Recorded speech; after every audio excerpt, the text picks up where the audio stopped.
Okay, well, let's get a little 2012 prognostication then, because things are getting a little complicated in the race, don't you think? Yes. I mean, it looks to me like Rick Santorum's strategy is to go in and sweep the heartland. Yeah. Was successful, and I remember that discussion going to Florida about the pivot out of Florida. And I think it was very wise of him to make that decision. And I just know that he flew out of Florida to Sioux Falls, South Dakota, to drop into western Minnesota, which is very much the pattern they did in Iowa. Does it concern you that Mitt Romney, still perceived frontrunner, is having such trouble in the heartland? Well, you're from there. You know that. You know the place better than anyone else. As well as many, anyway. Yeah. And I think let him fight that out. And I think the challenge now is for Santorum to win one or two of the 4 states between now and Super Tuesday to keep his momentum and his viability. It starts with Maine and then Michigan and Arizona. There's a 4th state too. What that is. But in any case, I think it's important for him to win one or more of those states to maintain his momentum. And then going into Super Tuesday, it's a problem for everybody because you've got 11 states on a single day, and I don't know if anybody has enough money to run the media campaign like was run in South Carolina or Florida.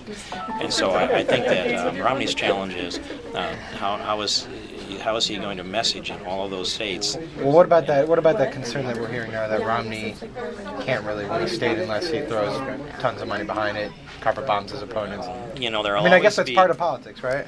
I don't want to endorse carpet bombing people, but here's what I saw happen. I was watching, and I thought I was seeing a little bit of the recurrence of the 2000 race when John McCain won New Hampshire. They went to South Carolina, and the Bush campaign just burned him to the ground.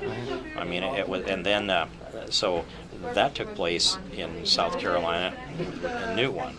Then they pivoted and went to Florida, and then Romney burned Newt to the ground. Yeah. And Santorum pulled out of the fire and headed up to the heartland. So you don't want to endorse carpet bombing, but well, it works temporarily, and it works with you if you have a lot of resources. But what happens when you have to spread those resources thin and you can't penetrate that message, and you have to go on issues and reputation? That's going to be the challenge. And it sounds like you have a little bit of concern about what happens when Romney's up against someone like Obama with that type of resources. Here's where I really am, and that is, I've said that I can enthusiastically endorse the nominee, and that does include Romney without reservation. Sure. It's just that all of us are in the business of managing our president, whether we are Joe Sixpack or whether we're sitting in Congress, and whether it's Obama or whether it's somebody else. So you turn your focus on where you can bring and where you need to bring the influence. If it's Mitt Romney, I'm not worried about this business model, about the efficiency in government, and not very much about the economic side of this thing either. I would pay more attention to the appointments to the Supreme Court because I think that he wouldn't be as focused as, say, a Rick Santorum. Yeah. If Santorum becomes president, then I'm not going to be worried a bit about the appointments to the federal court, which have the most significant long-term impact from the president. I pay a little more attention to the economic side of this, maybe the management side, because as far as I know, his management experience is less than anybody else in the race. That's how I'd look at that, and I think we also need to look at Newt and realize he's a viable candidate today, and he's looking for a way to get some traction too. Okay, thank you. You bet.